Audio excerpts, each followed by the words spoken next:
I like to say this is as close to answers as we get in medicine. Your body is not a machine.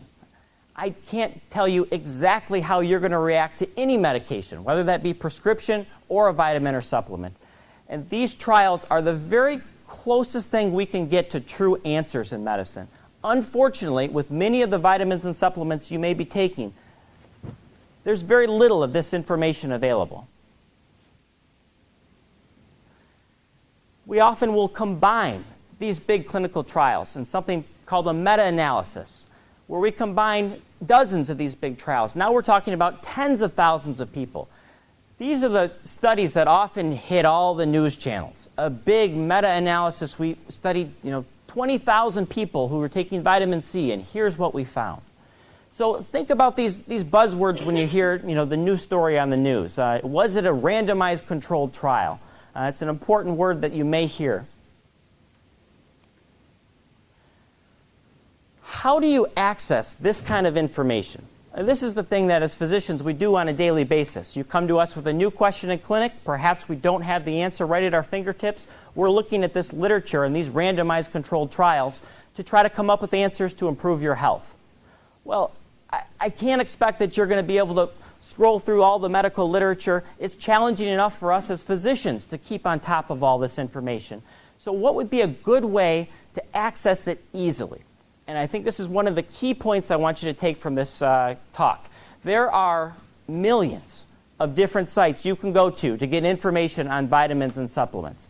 How do you know what's good, what's bad, what might be biased towards vitamins and supplements, what might be biased against vitamins and supplements? This website, and you'll find it, the website is listed on the bottom of the handout that you have here, I think is a fantastic resource. This is from the National Institute of Health. This is research compiled by physicians and then put into very patient-friendly language. I can promise you if you go to this, you're not going to leave confused, scratching your head. You're going to be able to look up whatever vitamin and supplement it is you take. The list is fairly comprehensive. I would say there's at least 150 on their list, maybe more. Certainly they're not going to catch all of them. But in very plain language, you're going to find what the potential benefits are, what the potential harms are, and I think this is a great resource. It's non-biased. There is no drug company that funds the publication of this. There is no supplement company that funds the publication of this. The people who are putting this together only have one interest, and that's your health and your health literacy, so that you know what you're putting into your body.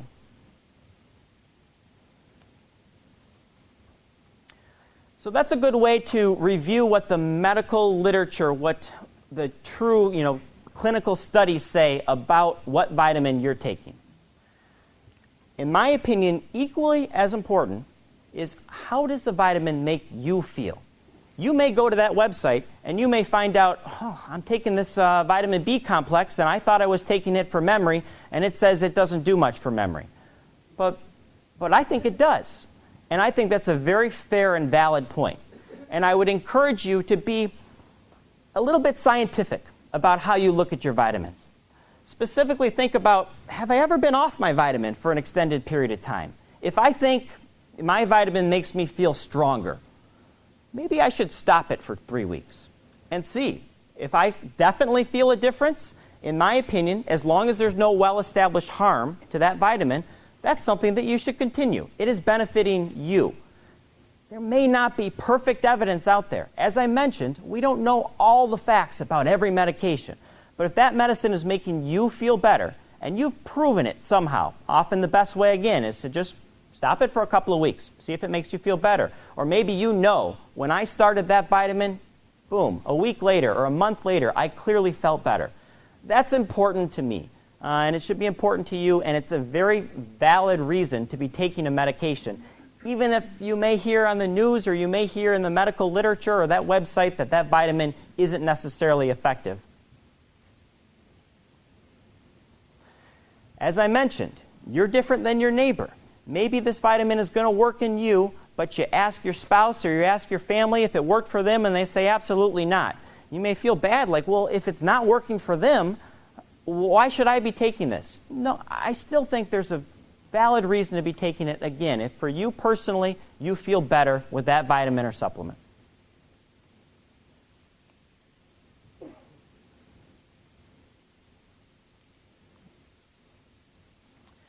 regardless of how it makes you feel, there are a few key vitamins and supplements that we know have potential risks. And I will highlight these as we go through some specifics. But those are key things. If you were to go to the website I mentioned, you will see they clearly list potential harms there. If a vitamin or supplement, maybe it makes you feel a little bit better, but you see one of those proven potential harms on the website, I really encourage you to talk with your physician about whether that's the right thing for you to be taking. Many people ask me, I'm taking vitamins and supplements, am I taking too much? Am I taking enough? Often we don't have information about the ideal dose of any one of your vitamins and supplements. Again, this area is often under-researched. But we do know that there are certain groups of these vitamins that can potentially be toxic, specifically the fat-soluble vitamins. So vitamins come in two flavors. One, water-soluble, meaning if we take in too much, it's going to pass out in our urine. I have patients who are taking very high doses of vitamin B or vitamin C, and they ask me, they tell me, I really need the high dose. I tell them, I think most of it is coming out in your urine. It's expensive urine, but that's okay, if you want to do that. On the other hand, other vitamins are fat-soluble, specifically vitamins A, D, E, and K. Most often I'm seeing people taking vitamin D and vitamin E nowadays. At very high doses, these can build up in your system. Vitamin D has been a very hot topic over the past 5 years. Many of you may have, be on vitamin D, perhaps recommended by your physician. And we've been checking nowadays for vitamin D deficiencies. If you're being prescribed vitamin D by your physician, I think you can be confident that they're doing that in a dose that is safe for you to take. If your physician is not aware of what your vitamin D dose is, I think it would be a good thing to share with them because of the potential for toxicity. Truthfully, you would have to be taking dozens of over-the-counter vitamin D tablets for extended periods of time to reach the toxicity level. But there are certainly people out there who are doing that. They're typically not doing it intentionally. They're taking a multivitamin, vitamin D, vitamin B plus D, and they don't realize when it's all combined how much of the vitamin D that they're getting. So I just encourage you to share your doses with your physician.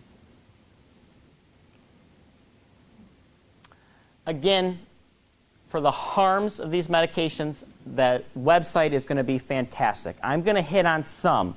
As I mentioned, there's 150, 200 listed on the website. I can't possibly go through them all tonight, nor do you want me to. And I think you'll find that helpful, again, for the harms. Bad places to get some information. I went through and just randomly Googled vitamin A, vitamin B, vitamin C, vitamin D to see what I got. And I have to tell you, I was not impressed with the top 10 hits I got for each one. There were usually 2 or 3 that were good, sound medical evidence from like a National Institutes of Health or a university, but many of them were from the vitamin or supplement company. Many of them were from sources that I can't say are completely accurate. The vitamin store. As I mentioned, I went into the vitamin store to ask them about some things. I'd like to say that they're going to tell you the perfectly honest truth about what information is out there and what is not, but they have an interest in selling you vitamins. So I got to say they probably weren't the most accurate source of information when I talked to them about some of the vitamins and supplements on their shelves. Television.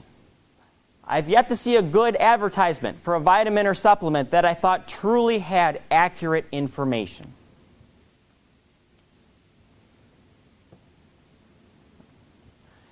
Well, these are pills, so clearly somebody must be protecting me from the harms. How can I put something in my body that's harmful? That's why we have the Food and Drug Administration. They tightly regulate prescription medications. I'm sure you've all heard about medications like Vioxx that have been pulled off the market because we're carefully watching for the side effects. Well, your vitamins and supplements fall under a much different category. They are regulated in a completely different fashion and to a much lesser degree than prescription medications. There is no requirement when a company markets a vitamin or supplement that they demonstrate safety or effectiveness prior to marketing. Now, 5 years ago, this was really bad. We have since passed some more laws so that there is some more stringent criteria on them, but compared to a prescription drug you may be taking, it's not even close. You will often see this, and I encourage you to look at your pill bottles. There's been a requirement lately that they say if a vitamin says will make you live longer, they have to say this statement has been not evaluated by the FDA, not intended to diagnose, treat, cure, or prevent any disease. That's their disclosure for saying we didn't have to prove this works like a prescription medication.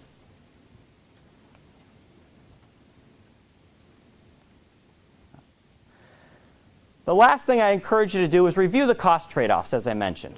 What could I be doing? Maybe just sum up the cost of the vitamins you're putting into your body. Multiply that by 12 and see how much you're spending on that on a year. And ask yourself, what benefit is proven in the literature, maybe after reviewing the website, what benefit does a vitamin provide me, and is it worth that cost? Maybe I could spend that on me in another way, preferably my health, perhaps joining a gym, buying a new bike this summer, doing whatever it is that makes you healthier. Maybe another gift for the grandkids, although they probably have plenty. Do you need the detailed facts tonight about every vitamin and supplement?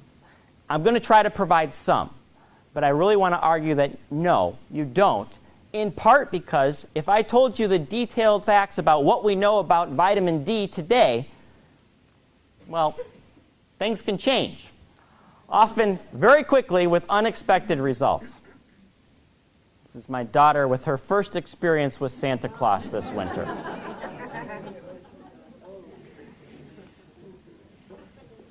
So, as I mentioned, there's hundreds of vitamins and supplements on the market. I'm not going to touch on every one. I want to touch on the ones that are used by most of you, the most common ones. Conveniently, the more people who are using them, the more data there is on those vitamins or supplements. I'll emphasize that you may be on a vitamin or supplement, perhaps vitamin D from your physician, perhaps vitamin B12 for specific deficiencies that your physician has noted. That's not what I'm talking about tonight. Those are key, important treatments. What I'm talking about are for people who are generally healthy. You're taking this vitamin or supplement to improve your already good health.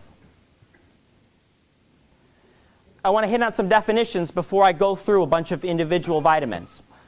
Things that are proven. You'll see this same terminology in the website that I reference you to. Things that are proven have been through those large randomized controlled trials I mentioned. This is as close to answers as we get in medicine.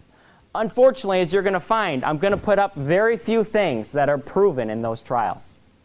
Things that are possibly effective. This is what you're going to hear about most of the time on the news. Vitamin C, possibly effective for preventing the common cold. These are often claims based on smaller, less definitive trials, but still important information to take into account. Also have possibly ineffective. Again, this is based on not the greatest information. And then no effect. The vitamin or the supplement has been through a very good trial involving thousands of people, and it's been shown to have no effect. So I'll hit on some specifics. I'm certainly happy to take questions afterwards if I miss what you happen to be taking and have questions on. Beta-carotene. Our body converts this to vitamin A. This has kind of waxed and waned in popularity. I would say I don't see a lot of patients taking this at this point. Within the past 10 years, we thought this had a significant impact on cancer incidence. There were multiple small, lesser quality trials that came out, and people thought this was something that's going to prevent cancer. We've had large studies now that have suggested this has no effect on cancer rates, no effect on cardiovascular disease, possible increased strength in the elderly, but a possible increased risk of lung cancer in smokers. And that one came out fairly recently. We thought we were going to prevent lung cancer in smokers with the use of beta-carotene. They scratched their heads after the study and said, wait a minute, they actually had more lung cancer.